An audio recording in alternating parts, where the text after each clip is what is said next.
Hello guys, good morning. तो आज हम बिजली घर के बारे में समझेंगे। तो आज परमाणु रिएक्टर और बिजली घर, ये दो मोस्ट इंपोर्टेंट टॉपिक के बारे में समझेंगे कि एग्जाम में, हर एक एग्जाम में पूछा जाता है कि परमाणु परीक्षण कब किया गया और कब नहीं किया गया, इसके पीछे की राज क्या है। तो आज इसके बारे में पूरा अच्छे से बेहतर से समझेंगे कि इससे बढ़िया कहीं नहीं। आज एक बार समझिए और जीवन भर याद रखिए।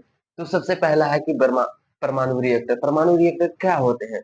तो जिस स्थान पर विखंडन की क्रियाएं की जाती है उसी को हम क्या कहते हैं, परमाणु रिएक्टर कहा जाता है।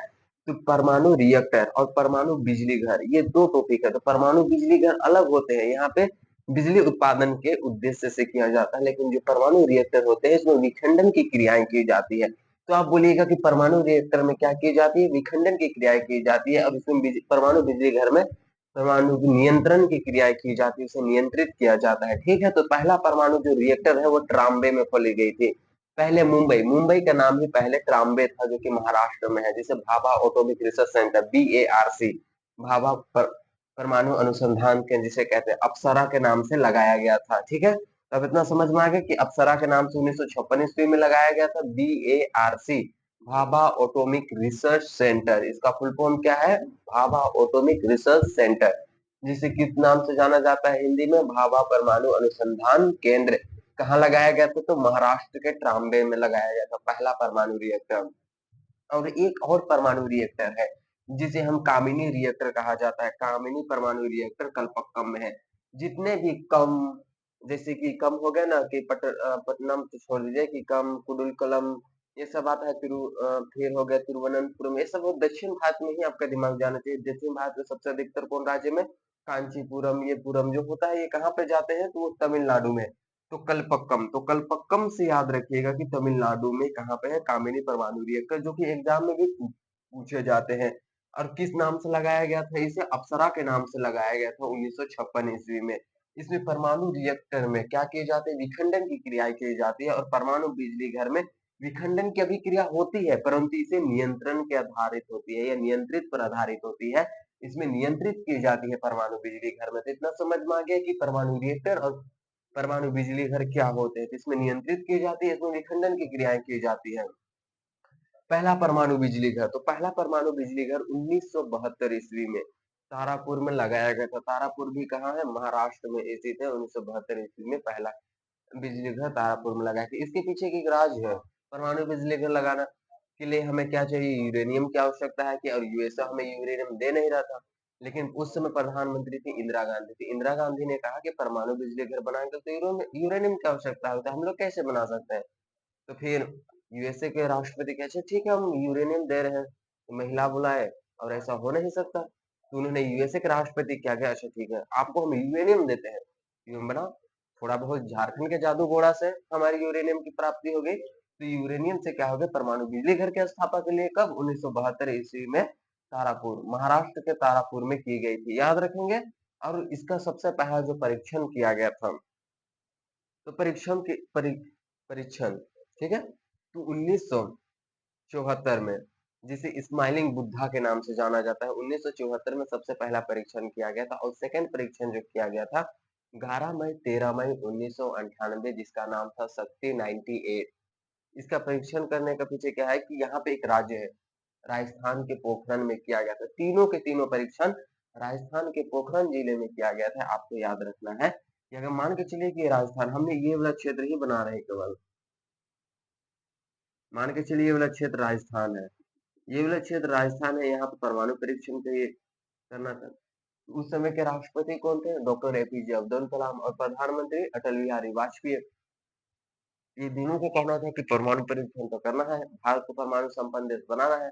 लेकिन यूएसए इसका विरोध कर रहा था। यूएसए से डर था भारत को, वो पेट्रोलियम के आयात पर प्रतिबंध लगा देगा, वो निर्यात नहीं करेगा, आयात नहीं करेगा, आयात ना होने देगा।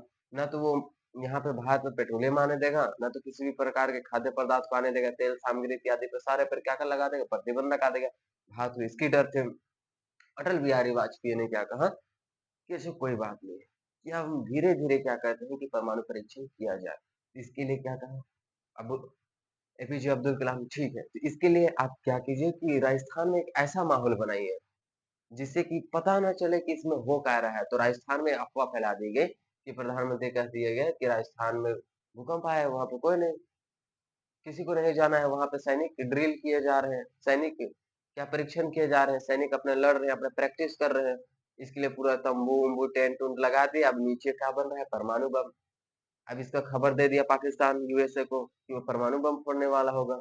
अब यूएसए क्या करे, इसका भनक लग गई। तो यूएसए के सीआईए का होते हैं, वो लोग क्या कर दिए, परीक्षण करने लगे।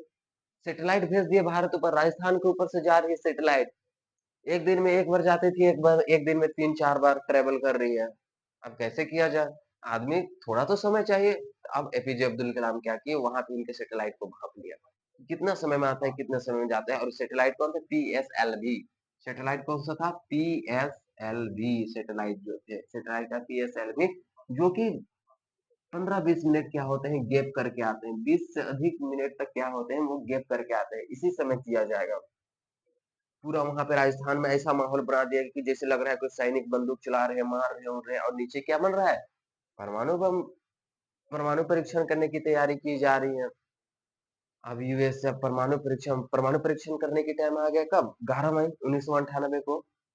11 मई और 13 मई को क्या परमाणु परीक्षण करने की टाइम आ गया। नाम क्या था, शक्ति 98, शक्ति 98 के नाम से जाना जाता है। अब भारत ने परमाणु परीक्षण कर दिया। अब यूएसए उधर पगला रहा है, सीआईए, सीआईए वो लोगों का, जो कह रहा है कि ये तो परमाणु परीक्षण कर दीजिए। तुम लोग कह रहे, चुपता, तुम लोग क्या रहे थे कि वो भारत ने परमाणु परीक्षण कर दी। अरे भाई, तो हो गया टेंशन। अब भारत में क्या कहें, यूएसए का जबरदस्ती करना, हम आप भारत को परमाणु संपन्न देश की मान्यता नहीं देंगे। तो परमाणु संपन्न देश की मान्यता दो चाहे ना दो, हमको क्या मतलब, मेरे पास जो है सो है, जो है सो है। परमाणु संपन्न की मान्यता आपको नहीं देना है तो मत दीजिए, हम लोग पास तो है, बात खत्म। अटल बिहारी वाजपेयी ने क्या कह दी, ये मीडिया प्रेस में घोषणा कर दी कि भारत एक परमाणु संपन्न देश बन चुका है, अब किसी का भी डर नहीं है। तो क्या कहते हैं, एक एक उफड़ा, एपीजे अब्दुल कलाम पूछे कि अटल बिहारी वाजपेयी की एक उफड़ा और 2-3 को बाकी है, उसको भी फोड़ दीजिए। तो 2-3 को के भी साथ में फोड़ दिए गए। तो 11 मई और 13 मई को 98 में क्या शक्ति 98 से किया गया। तो ये हो गया परमाणु बिजली घर और उनके परीक्षण का राज। ये समझ आ गया कि परमाणु बिजली घर लगाने के लिए कैसे मेहनत की गई और परमाणु परीक्षण कैसे किया गया, परमाणु रिएक्टर के बारे में आपको समझ आ गया।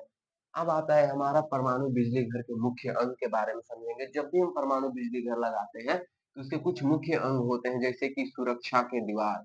एक सुरक्षा दीवार होती है, यहाँ पे आपको बना दिया जा रहा है एक मोटी सी, क्या होते हैं, ऐसे ऐसे करके क्या होते हैं, एक सुरक्षा दीवार होते हैं, बहुत मोटे से। क्योंकि इतना भारी मात्रा में इसमें से परमाणु ऊर्जा निकलते हैं, इतने भारी मात्रा में इसमें परमाणु विकिरण निकलते हैं कि इससे बचने के लिए क्या लगा दिया गया है, परमाणु विकिरण निकलते हैं, इससे बचने के लिए एक कंक्रीट की दीवार होती है, बहुत मोटी होती है। इसी को यहाँ पे ये कंक्रीट की बनी होती है, इसके अंदर विखंडन, और इसी के अंदर क्या की जाती है कि विखंडन की क्रियाएं की जाती है, इस तरह से होते हैं। यहाँ पे ईंधन के रूप में किसका प्रयोग किया जाता है, यहाँ पे लिख दिया गया है आपके लिए, तो ईंधन के रूप में यूरेनियम और पोलेनियम, ये दो मुख्य तत्व हैं जिसका उपयोग किया जाता है ईंधन के रूप में। यूरेनियम और पोलेनियम का ईंधन के रूप में किया जाता है। और नियंत्रक छड़ के रूप में जो किया जाता है वो होता है हमारे ये बोरोन और कैडमियम। तो बोरोन और कैडमियम को नियंत्रक के छड़ में की जाती है। समझ में आ गया कि परमाणु बिजली घर के मुख्य अंग के बारे में समझेंगे। तो सबसे पहले होता है कि सुरक्षा दीवार कंक्रीट की होती है, ये हमने रख दिया। यूरेनियम या तो पोलोनियम, दोनों में से किसी भी एक तत्व को रख दिया इसके लिए ईंधन के रूप में। अब इसे जलाने के लिए जर्कोनियम, जर्कोनियम एक मुख्य तत्व होता है। क्या होता है, zirconium, zirconium. Zirconium radio activity तत्व नहीं होते हैं, इसलिए क्या ये जर्कोनियम, हाइड्रोजन इसका मुख्य गुण क्या है, हाइड्रोजन और ऑक्सीजन दोनों की उपस्थिति में जर्कोनियम को जलाया जा सकता है। यूरेनियम को येलो केक के नाम से जाना जाता है। तो इसके जलाने के लिए क्या जर्कोनियम का प्रयोग किया जाता है। नियंत्रक छड़ के रूप में क्या लगा दिए जाते हैं यहाँ पे, कैडमियम, कैडमियम और बोरोन के छड़ लगा दिए जाते हैं। ये कैडमियम और बोरोन के छड़ क्या करते हैं बता, कि जितने भी न्यूट्रॉनों के होते हैं, 3 न्यूट्रॉन बनते हैं, परमाणु विखंडन की क्रिया की जाती है, उसमें 3 न्यूट्रॉन बनते हैं, जिसमें से 2 न्यूट्रॉन को दो न्यूट्रॉन को क्या कहते हैं, कैडमियम और बोरोन के क्षण सोख लेते हैं, जिससे कि ये जो बनते हैं वह एक रेडियो एक्टिविटी तत्व नहीं होते हैं। रेडियो एक्टिविटी तत्व ऐसे तत्व होते हैं जिनमें गामा, एक्सरे, वाई रे की हानिकारक किरण निकलते हैं, जिससे लोगों की मृत्यु हो जाती है। उसी में से क्या होते हैं, जिस कारण से क्या होते हैं कि ये रेडियो एक्टिविटी तत्वों के अंदर नहीं आते हैं। क्यों नहीं आते हैं, कुछ समझ में आए? क्योंकि दो न्यूट्रॉन को क्या कर लेते हैं, ये कैडमियम और बोरोन के क्षण सोख लेते हैं। अच्छा, आपने बोला कि न्यूट्रॉनों को, दो न्यूट्रॉन को सोख लिया कैडमियम बोरोन के क्षण, तो क्या न्यूट्रॉनों की संख्या से यह पता लगाया जाता है कि कोई भी तत्व रेडियो एक्टिविटी है या नहीं? तो हाँ, किसी भी तत्व का पता उनके न्यूट्रॉनों की संख्या से पता लगाया जाता है कि वह रेडियो एक्टिव है या नहीं है। जैसे कि प्रोटॉन, पी से हम डिनोट करें, प्रोटॉन एक 1.2 1.5 है, तो प्रोटॉनों का 1.5 गुना, प्रोटॉनों की संख्या का 1.5 गुना, यानी कि कितना हो जाएगा, 3, 1.5 गुना। तो प्रोटॉनों की संख्या के 1.5 गुना यदि न्यूट्रॉनों की संख्या है तो वह तत्व एक रेडियो एक्टिव तत्व कहलाता है। जैसे कि ट्राइटेनियम, ट्राइटेनियम एक तरह रेडियो एक्टिविटी तत्व है। ट्राइटेनियम, हाइड्रोजन समस्थानिक के तीसरे होते हैं एच, एक होते हैं H13, ये होते हैं। तो ये नीचे वाली जो संख्या होती है वो प्रोटॉनों की संख्या होती है, ऊपर वाली जो संख्या होती है वो न्यूट्रॉनों की संख्या होती है। तो ये हाइड्रोजन H13 है, H13 हाइड्रोजन H13 है, जिसका नाम है, तो इसके न्यूट्रॉनों की संख्या कितनी है, 3। तो आपने बोला कि प्रोटॉनों का 1.5 गुना यदि कोई भी न्यूट्रॉनों की संख्या हो जाएगी तो एक रेडियो एक्टिविटी तत्व हो गया। तो प्रोटॉनों की संख्या तो इसमें 1 है, और हाइड्रोजन की संख्या, सॉरी, नहीं, न्यूट्रॉनों की संख्या कितनी है, 3 है। तो आप बोलिएगा कि ये तो रेडियो एक्टिविटी तत्व हो गया। यस, तो ये क्या है, एक रेडियो एक्टिविटी तत्व है जिसे हम ट्राइटेनियम के नाम से जाना जाता है। ये समस्थानिक, तो हाइड्रोजन के 3 समस्थानिक में से एक समस्थानिक है जो कि क्या होते हैं, रेडियो एक्टिविटी होते हैं। तो क्या आपको समझ में आ गए कि दो जो न्यूट्रॉन होते हैं, 3 न्यूट्रॉन बनते हैं, उसमें से 2 न्यूट्रॉन को कैडमियम और बोरोन के क्षण सोख लेते हैं, इसलिए सबसे महत्वपूर्ण नियंत्रक क्षण के रूप में कैडमियम और बोरोन का प्रयोग किया जाता है। जिसे क्या होते हैं कि विखंडन की क्रियाएं नियंत्रित हो जाती है, उसको नियंत्रण में हम कर लेते हैं। अब मंदक, मंदक के रूप में किसका प्रयोग किया जाता है, तो ग्रेफाइट तथा भारी जल का उपयोग किया जाता है। किसका, ग्रेफाइट तथा भारी जल का उपयोग किया जाता है मंदक के रूप में। कहीं भी किया जाएगा कि उसे क्या होगा कि अतिरिक्त क्या होता है, ग्रेफाइट और भारी जल का उपयोग किया जाता है। आपके इतना समझ में आ गया। उसके बाद आता है एक शीतलक।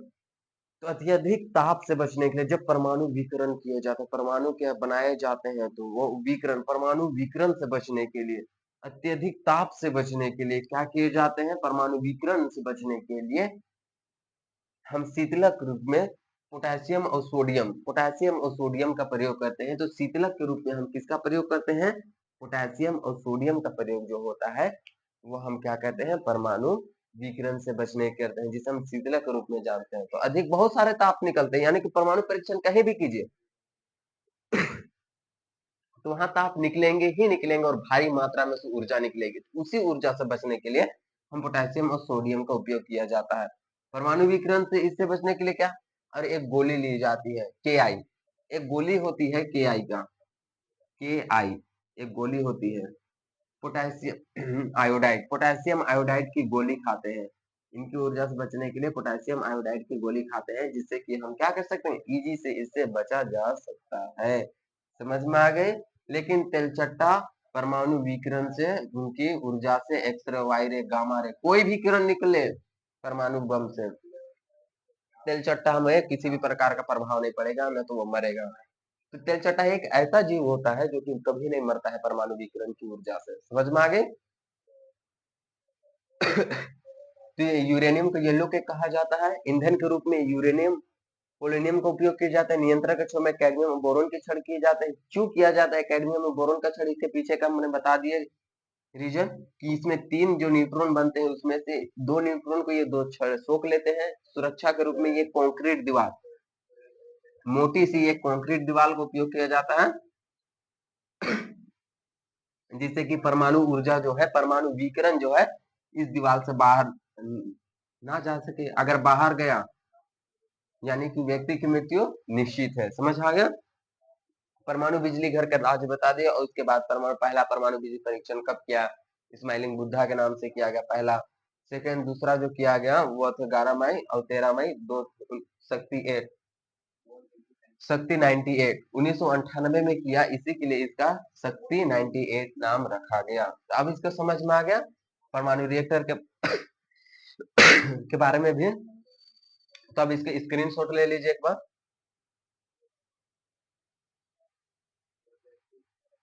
तो चलिए आज के क्लास को हम यही समाप्त करते हैं, फिर मिलेंगे अगले क्लास में। तो इनके बारे में एक बार अच्छा सा रिवीजन कर लीजिएगा, अपने दिमाग में सोचिएगा, जो हमने समझा है उसे अच्छा सोचिएगा, तो आपको यह सभी चीज याद हो जाएंगे। धन्यवाद, थैंक यू।